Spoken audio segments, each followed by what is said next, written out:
Pemirsa, kasus COVID-19 di Bali hari ini masih mengalami kenaikan signifikan, bahkan kenaikannya kembali di atas 1.400 orang. Jumlah kematiannya pun masih mencapai puluhan orang, meskipun jumlahnya sudah lebih rendah dibandingkan sehari sebelumnya.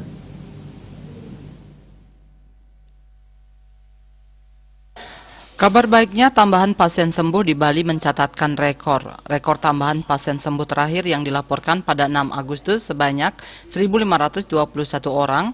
Selain itu, sudah 5 hari berturut-turut angka kesembuhan melampaui kasus baru. Menurut data Satgas Penanganan COVID-19 Bali, terdapat 1.411 kasus baru. Kumulatif kasus yang ditangani Bali mencapai 88.628 orang. Korban jiwa bertambah 36 orang, sehingga kumulatif korban jiwa COVID-19 mencapai 2.517 orang atau 2,84%. Rinciannya terdiri dari 2.511 WNI dan 6 WNA. Pasien sembuh bertambah mencapai 1.576 orang, sehingga total pasien sembuh saat ini sebanyak 73.375 orang atau 82,79%. Jumlah kasus aktif yang masih dirawat maupun menjalani karantina berjumlah 12.736 orang atau 14,37%. Data terakhir terkait bor rumah sakit rujukan per 9 Agustus, bor isolasi terisi sebanyak 2.099 bed atau 77,88% dari 2.654 bed, masih tersisa sebanyak 555 bed atau 22,12%. Dilihat dari data, jumlah keterisian ini bertambah 212 bed dari sehari sebelumnya sebanyak 1.887 bed. Sedangkan konversi bed isolasi dibandingkan sehari sebelumnya bertambah 13 unit.